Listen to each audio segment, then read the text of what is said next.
తాకట్టులో ఉన్న బంగారాన్ని విడిపించి ఆ రోజున్న మార్కెట్ ధర కట్టి మిగిలిన డబ్బును మీకు అందిస్తుంది కొమ్మూరి గోల్డ్. నమస్కారం గురువు గారు. లక్ష్మీ నారసింహ.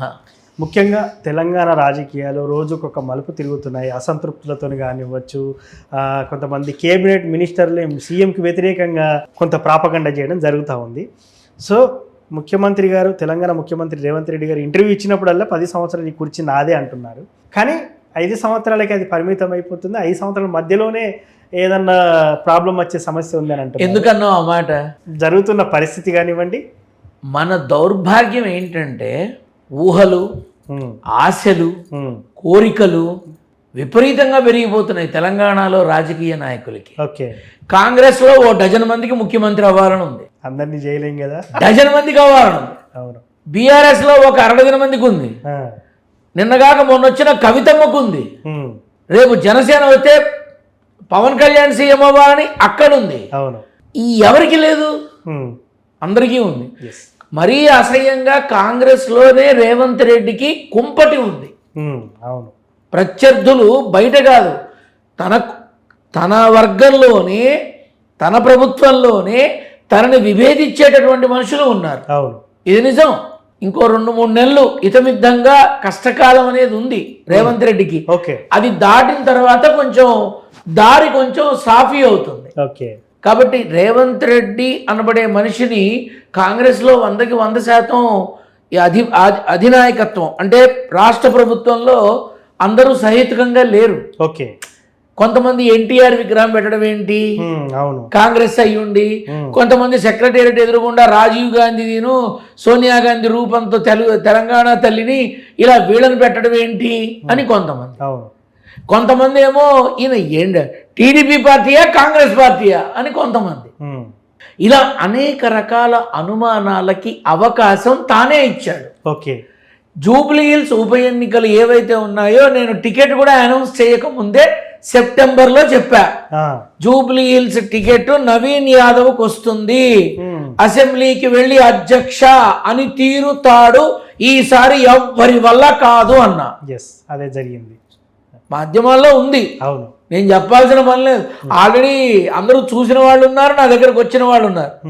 అప్పుడు మాట ఇచ్చాడు, ఎన్టీఆర్ విగ్రహాన్ని ఇక్కడ ప్రతిష్ఠ చేస్తాము తీసేసిన చోట అన్నట్టుగా మాట నిలబెట్టుకున్నాడు. ఇప్పుడు ఎన్టీఆర్ భారతదేశం గర్వించదగ్గ వ్యక్తి. అవును.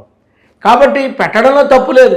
కానీ ఇప్పుడు కొంతమంది ఏంటి విగ్రహాలు పార్సిల్ చేస్తామంటున్నారు కదా. ఇప్పుడు విగ్రహాలను పార్సిల్ చేస్తావు, కుకట్పల్లిలో కొన్ని లక్షల మంది ఉన్నారు, పార్సిల్ చేస్తావా? మీ వల్ల అవుతుందా? ఎందుకు మనుషుల మధ్య విభేదాలు, ఎందుకు మనుషుల మధ్య ఈ గొడవలు సృష్టించకండి. మీకు ముఖ్యమంత్రి కావాలనుందా, పోటీ చెయ్యండి. ఓకే.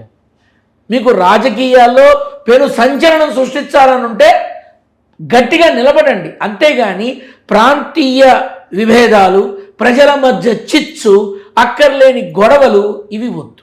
ఓకే. మన మధ్య గొడవలు వద్దు. మనం అందరం కలిసి ఉన్నాం. తెలంగాణ అనేది భారతదేశంలో ఒక భాగం. భారతదేశంలో తెలంగాణలో యావత్ భారతావని నుంచి వచ్చిన అందరూ బతుకుతున్నారు. ఒక్క తెలంగాణ వాళ్ళు కాదు కదా. ఈ మధ్య చూసా, ఇప్పుడు నా తాత కొంటే నా నాన్నదవుతుంది, నా నాన్న కొంటే నాదవుతుంది, నేను కొంటే నా బిడ్డదవుతుంది, అది నా జాగీర్ అవుతుంది. తెలంగాణని సంపాదించుకున్న ఉద్యమకారులకే ప్రథమ ప్రాధాన్యత ఉంటుంది. ఓకే. కానీ ఇక్కడ ఏం చేస్తున్నారు, ఈ తెలంగాణ వాదంతో మనుషుల మధ్య చిచ్చు పెడుతున్నారు. పెట్టకండి, దయచేసి పెట్టకండి.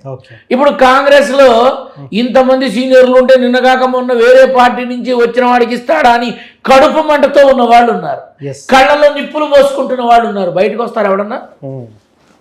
ఉన్న పదవి ఊడిపోతుంది. అంతే కదా. మరి మన దౌర్భాగ్యం ఏంటంటే సినిమా ఆటోగ్రఫీ మంత్రి సినిమా అవార్డు ఫంక్షన్కి లేకపోవడం.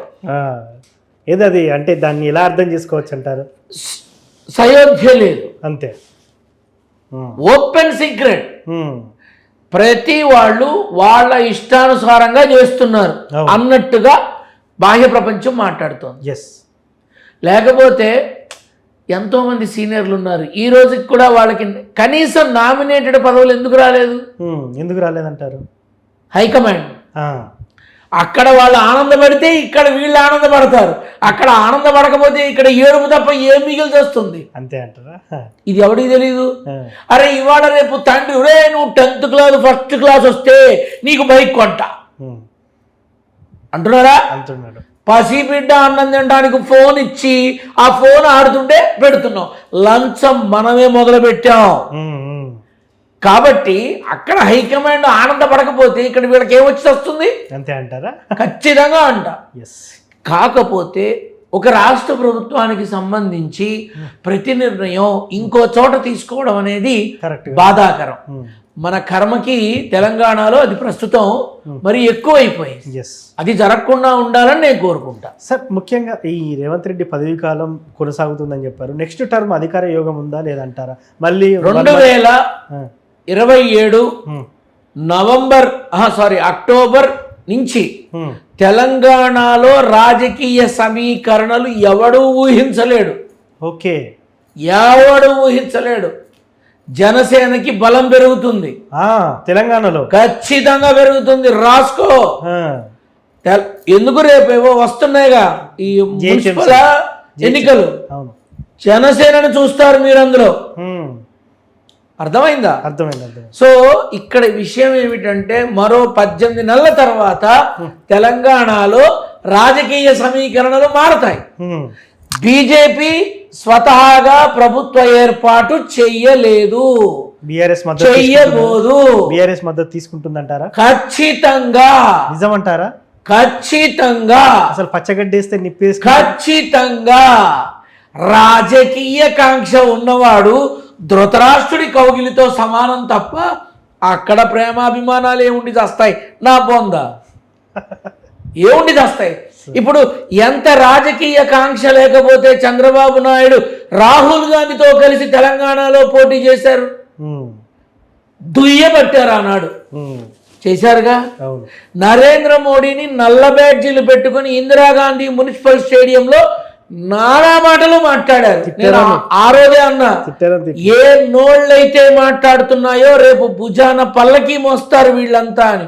ఇవాళ కూటమి ప్రభుత్వం ఏం చేస్తోంది? వంగి వంగి దండాలు పెడుతున్నారు మోడీకి. రాజకీయం, పదవీ కాంక్ష, రాజ్యకాంక్ష ఇవి ఉన్నవాడు దేనికైనా సిద్ధపడతాడు అని మన తెలుగు రాష్ట్రాల నాయకులు ప్రూవ్ చేశారు. ఏనాడో ప్రూవ్ చేశారు. ఇవాళ నేను చెప్పి వచ్చేదే ఉంది కదా. కవితమ్మ బయటికి వచ్చింది, ఎవరి అండ లేకుండానే వచ్చిందా? అందరికీ తెలుసుగా. నేను చెప్పి చావడం ఎందుకు? తెలియదు నాకైతే. నేను చెప్తున్నాగా, రేపు బీఆర్ఎస్ జనసేన కలుస్తుందా, బీఆర్ఎస్ బీజేపీ కలుస్తుందా, బీజేపీ జనసేన కలుస్తుందా, మన కవితమ్మ పార్టీ కాంగ్రెస్ కలుస్తుందా? అప్పుడు చెప్తా. అంతేనా? అప్పుడు రండి. కానీ ఖచ్చితంగా ఒకరి వల్ల ప్రభుత్వ ఏర్పాటు జరగదు నెక్స్ట్ తెలంగాణలో. అంటే ఇక్కడ కూడా జరగదు. ఇక్కడ కూడా కూటమి పెట్టుకోవాల్సిందే అంటారు. చూద్దురుగాండి తొందరలో. సో మళ్ళీ అప్పుడు సంప్రదిస్తాం సార్ మిమ్మల్ని. సో ఏది ఏమైనప్పటికీ కూడా కొంత తెలంగాణ రాష్ట్ర ప్రభుత్వానికే కాదు తెలంగాణ రాజకీయాల్లో చాలా అనిశ్చితి ఉంది. ఓకే. మన ముఖ్యమంత్రి ఏ పార్టీ? అవును, ఏ పార్టీ? మొన్న మోడీ పిలిస్తే నవ్వుతూ మాట్లాడి ఇండైరెక్ట్ గా సంకేతాలు ఇచ్చాడు. బీజేపీకి వెళ్తున్నాడా? ఎన్టీఆర్ విగ్రహం పెట్టాడు, తెలుగుదేశానికి పెడుతున్నాడా? లేక వచ్చే ఎన్నికల్లో తెలుగుదేశాన్ని బలంగా మార్చడానికి ఇప్పటి నుంచే కసరత్తు చేస్తున్నాడా? ఇలా ఎన్నో అనుమానాలు ప్రజలకు ఉన్నాయి, ప్రజలకి ఉన్నాయి. కాకపోతే ఏంటంటే రేవంత్ రెడ్డి ఖచ్చితంగా దమ్మున నాయకుడనే చెప్పాలి. ఎవడేమనుకున్నా తన పార్టీలో, తన ప్రభుత్వంలో, తన సహచరులు తనకి వ్యతిరేకంగా ఉన్నా వెళుతున్నాడు ముందుకి. కొంచెం 3 నెలలు జాగ్రత్తగా ఉంటే సరిపోతుంది. 3 నెలల వరకు జాగ్రత్త ఉండాలి. ఇప్పటి నుంచే 3 నెలలు అంటారా గురుగారు? ఎస్. సో అంటే పదవికే గండం వచ్చే ఛాన్స్ ఉంది. కుర్చీ ఒక కొయ్య విరిగిపోయింది, ఏం చేస్తాం? నువ్వు లేవయ్యా కుర్చీ బాగు చేయాలి అంటాం. అవును, కూర్చోబెట్టితే చెయ్యం కదా, అంతే. సో చాలా చక్కగా చెప్పారు సార్. అసలు రేవంత్ రెడ్డి గారికి థ్రెట్ అంటే చుట్టుపక్కల ఉన్న వాళ్ళే అసంతృప్తితో వెళ్ళగాకి మాకు కావాలని చెప్తున్నారు. సో దాని నుంచి ఆయనకి థ్రెట్ ఉన్న విషయం అందరికీ తెలిసిందే. సో అందరూ నా కుర్చీ లాక్కోవాలని కూడా చూస్తున్నారని చెప్పి కొన్ని సభా వేదికల్లో కూడా అన్నారు. సో అది నిజం కాబోతుందా ఏంటి అనేది కూడా మిమ్మల్ని నాయకులు చెప్పచ్చా రేపు మా అన్న ముఖ్యమంత్రి అవుతాడు అని? అదే కదా, మా అన్నయ్య అవుతాడు అని చెప్పచ్చా? చెప్పారు. సడన్ గా 3 శాఖల్ని మార్చే ఆలోచన ఎందుకు వచ్చింది ప్రభుత్వంలో? సడన్ గా ఎందుకు కొంతమంది భట్టి విక్రమార్క, ఉత్తమ్ కుమార్ రెడ్డి, దామోదర్ రాజనరసింహ, కోమటిరెడ్డి వీళ్ళంతా ఎందుకు గట్టిగా పట్టుబట్టి కూర్చున్నారు? తెలుస్తుంది త్వరలో. శుభం భూయాత్.